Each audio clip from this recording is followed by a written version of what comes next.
March 14, 2014 హైదరాబాద్లోని Novotel Janasena party ఆవిర్భావ సభ 2 గంటలకు పైగా అనర్గళంగా సాగిన ఉద్వేగభరిత ప్రసంగం, బలమైన సంకల్పంతో మాటలుగా మారిన పవర్ స్టార్ అంతరంగం, గేట్లు తెరిచిన జలధారలా దూకిన పవన్ నినాదాలు, కణకణమండే నిప్పు కణాల్లా జారిన పదాలు పొలిటికల్ పార్టీ పెట్టిన ఒక సాదా సీదా సందర్భంలా లేదు.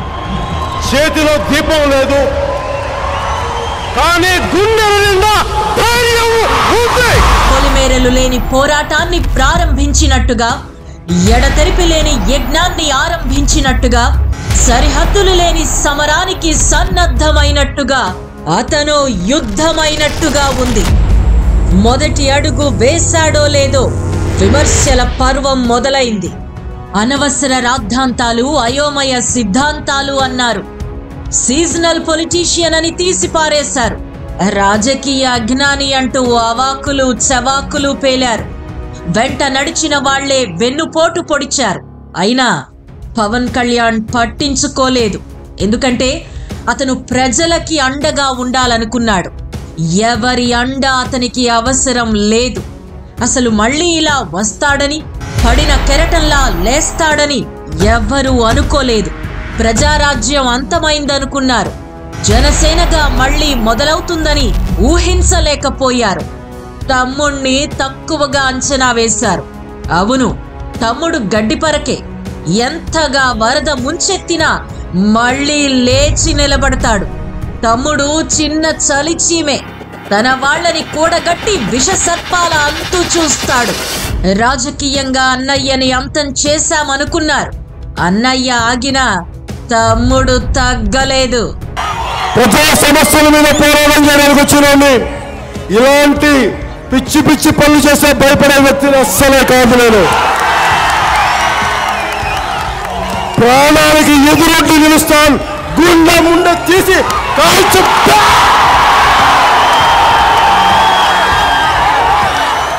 ఇలాంటి తప్పుడు సంకేతాలకి, తప్పుడు వేషాలకి భయపడేవాడు కాదు పవన్ కళ్యాణ్, గుర్తుపెట్టుకోండి. మునుపటి అనుభవాల్ని పాఠాలుగా పట్టుకుని అడుగేశాడు. అప్పటి అవమానాల్ని ఆత్మధైర్యంగా మార్చుకుని వచ్చాడు. ఆ గాయాల్ని గుండెల్లో దాచుకుని దిగాడు. ఆ ఎదురు దెబ్బల్లో నుంచి ఎదిగొచ్చాడు. ఆ కన్నీళ్లని దాటి కదిలొచ్చాడు. వస్తే వచ్చాడు, ఒక్కడే ఏం చెయ్యగలడు అనుకున్నారు. అజ్ఞాతంగా ఆయన్ని అనుసరిస్తున్న లక్షలాది అడుగులు అప్పుడెవ్వరికీ కనిపించలేదు. ప్రజాక్షేమం కోరే వాళ్ళు ప్రజాక్షేత్రంలోనే ఉంటారు. ప్రజలే మా జీవితం అంటారు. అలాంటి వాళ్ళు ఎన్నికల కోసం ఎదురు చూడరు. ఓట్ల కోసం కోట్లు ఖర్చు పెట్టరు. సీట్ల కోసం రూట్లు మార్చరు. అధికారం కోసం అర్రులు చాచరు. 2014 ఎన్నికల్లో అందుకే పోటీ చేయలేదు. అంతే, అది రాజకీయ పార్టీయే కాదని రాగాలు తీశారు. సంస్థాగతంగా సరిగా లేదని సన్నాయి నొక్కులు నొక్కారు. నిబద్ధత లేని నాయకుడని నిందించారు. అయినా పవన్ కళ్యాణ్ పట్టించుకోలేదు. ఉద్దానం సమస్యపై ఉద్యమించాడు. ప్రత్యేక హోదా ఏది అని గద్దించాడు. పోరాట యాత్రగా కదిలాడు. నిరసన కవాతుకి కాలు దువ్వాడు. ప్రజల మధ్యే ఉన్నాడు. నేను మీకు అందుబాటులో ఉంటాను. నేను ప్రతి నిర్ణీత సమయంలో, ప్రత్యేక సమయాల్లో ఎవరైనా నన్ను వచ్చి కలవచ్చు. ఓన్లీ నేను కోరుకునేదల్లా ఏంటంటే, నేను ఇక్కడుంది సినిమాలు చేయడానికి కాదు, మన సమస్యలని నేను వినడానికి, మన సమస్యల కోసం పరిష్కారం చేయడానికి, మీ మద్దతు సంపాదించడానికి, జనసేన ప్రభుత్వాన్ని స్థాపించడానికి. ఎంతకాలమే నాకు తెలియదు. నేను మటుకు నాకు తెలుసు, పని చేసుకుంటా వెళ్ళిపోవడమే తెలుసు తప్ప ఫలితాలు వాటంతట పరిగెత్తుకొని రావాలి. పదవి వెంట నేను పరిగెట్టను, పదవి నా వెంట పరిగెట్టుకుని రావాలి. వచ్చే వరకు నేను పనిచేస్తాను. విమర్శలు పట్టించుకోలేదు. తనకు వీలైన సాయం చేశాడు. మంచి చేస్తే పొగుడుతానన్నాడు. చెడు తలపెడితే ప్రశ్నిస్తానన్నాడు. పవన్ ఎప్పుడూ ప్రజల పక్షానే ఉన్నాడు. ఎవ్వర్నీ లెక్క చెయ్యలేదు. ఒక్కడే పోరాడాడు. ప్రజల పక్షాన నిలబడకపోతే ఎవరినైనా నిలదీశాడు. ఎన్నికల బరిలో లేడని ఎన్ని గన్నులు గురిపెట్టినా సర్లే అని సరిపెట్టుకున్నాడు. సమయం కోసం ఎదురు చూశాడు. నిజమే, పవన్ కళ్యాణ్ వెనకడుగు వేశాడు. బాణం బలంగా దిగాలి అంటే వెనక్కే లాగాలి. మరి ఎవరికో కొమ్ము కాస్తున్నారని దుమ్మెత్తిపోశారు. కానీ పవన్ కళ్యాణ్ ఎవ్వర్నీ నమ్ముకోలేదు. తనని నమ్మిన వాళ్ళని వదిలేయలేదు. నచ్చని వాళ్లతో దోస్తీ చెయ్యలేదు. వెంట తెచ్చుకుంది మంది మార్బలాన్ని కాదో, దమ్ము ధైర్యాన్ని. 2019లో ఒంటరి పోరాటమే చేశాడు. కానీ ఓడిపోయాడు. ఓడిపోయిన వాళ్ళు గెలవాలని ప్రయత్నిస్తారు. కానీ సమాజం వాళ్ళని అంత తేలిగ్గా వదిలేయదు. గేలి చేసి గోల చేస్తుంది, నిందించి నిరుత్సాహపరుస్తుంది, కించపరిచి హింసిస్తుంది. నిజమే, ఆయన్ని శత్రువుగా భావించే వాళ్ల చేతిలో ఓడిపోయాడు. కానీ పవన్ కళ్యాణ్కి శత్రువులు లేరు. నా దారుణం ఏంటంటే, నేను ఓడిపోతున్నాను సంగతి కూడా నాకు తెలుసు. కానీ యుద్ధం చేసేటప్పుడు ఇంక ఓటమి చేయాలో అపజేయాలని ఆలోచించాం. యుద్ధమే చేయాలి. ఒకటికి ఇంత పిచ్చి మంచిదా అని అనుకున్న ఓడిపోయిన తర్వాత, సమాజం మీద కానీ దేశం మీద ఇంత పిచ్చి మంచిదా అనుకో. కానీ భగవంతుడు నాకు ఒకటే చెప్పాడు, నీ బాధ్యతను నిర్వర్తించు, కర్మయోగి. శత్రువు చేతిలో చనిపోతే అది వీరమరణం. శత్రువు చేతికి చిక్కితే అది చిత్రవధ. 2019లో అదే జరిగింది. అధ్యక్షుడే గెలవలేదని గెంతులేశారు. అది ఒక పార్టీయేనా అని పగలబడి నవ్వారు. చాప కింద నీరులా వచ్చి నాప చేను కూడా పండుతుందని చెప్పలేక కాదు. ఆ మౌనం పేరు సహనం. వ్యక్తిగత విమర్శలు చేశారు. తిప్పికొట్టే శక్తి లేక కాదు, యుద్ధం చేసే యుక్తి తెలుసు గనుకే తేలిగ్గా తీసుకున్నాడు. నిజమే, అప్పుడు పవన్ కళ్యాణ్ తగ్గినట్టే కనిపించాడు.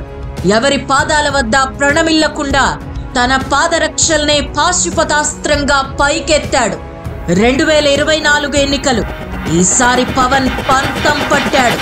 రథ సారథిగా మారి కూటమి కట్టాడు. తక్కువ సీట్లిచ్చారని తక్కువగా చూశారు, తట్టుకున్నాడు. భరించడం తెలిసిన వాణ్ణి బాధ పెట్టడం, భయమే తెలియని వాణ్ణి బెదిరించడం అవివేకం. ఈసారి గట్టిగా కొట్టాడు.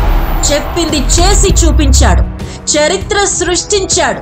దశాబ్దకాల ప్రయాణం తర్వాత ప్రమాణం చేశాడు. కొణిదెల పవన్ కళ్యాణ్ అనే నేను ఆకలితో ఉన్నాడు, కానీ కేకలు వెయ్యలేదు. దెబ్బలు తిన్నాడు, గాయాలు చూపించలేదు. ఎండనక వాననక శ్రమించాడు, బాధని బయట పెట్టలేదు. నీలాపనిందలు మోశాడు, నిగ్రహాన్ని కోల్పోలేదు. అవమానాలు భరించాడు, ఆశయాన్ని వదల్లేదు. ఫలితం ఆశించకుండా పని చేశాడు, గెలిచాడు. మీరు నన్ను నమ్మి గెలిపించారు. మీరు నేను మీకు నిలబడతాను, గుర్తుపెట్టుకోండి. మీరు నాకు ప్రోగ్రెస్ ఇవ్వండి. నేను మళ్ళీ పని చేసే ఓట్లు అడుగుతాను. కానీ ఈ లోపల మటుకు నాకు మీరు జేజేలు కొట్టండి, ఆటోగ్రాఫ్లో నేను ఇవ్వకపోవచ్చేమో, కానీ మీకు పని అయితే ఉళ్ళు వచ్చి పనిచేస్తాను. మీరు మొత్తం 5 సంవత్సరాల పాలన అయిన తర్వాత ఇంకొకసారి ఇతనికి ఎమ్మెల్యేగా అవకాశం వచ్చింది ఇవ్వండి. లేదు, నువ్వు మాకు నచ్చలేదు, వదిలేయండి. మీరు అంత నిక్కచ్చిగా ఉన్నాను. నాతోటి నేను అంత నిక్కచ్చిగా ఉన్నాను. యుద్ధంలో గెలవడానికి ప్రయత్నించాలి. గెలిస్తే గెలుపుని వదిలేయాలి. ఓడిపోతే ఓటమిని అంగీకరించాలి. దానిపై పోరాడాలి. జర్నీ సాఫీగా సాగాలి అంటే ఈ ఫిలాసఫీ కావాలి. పవన్ కళ్యాణ్ లా ఉండాలి. అలొచ్చినప్పుడు పొగరగా తలెత్తకూడదు, తలొగ్గాలి, నెమ్మదిగా నెగ్గాలి. పవన్ కళ్యాణ్ లా బతకాలి. చావుకెదురెళ్లడం మూర్ఖత్వం, చావుని ఎదిరించడం ధీరత్వం. అదే పవన్ కళ్యాణ్ తత్వం.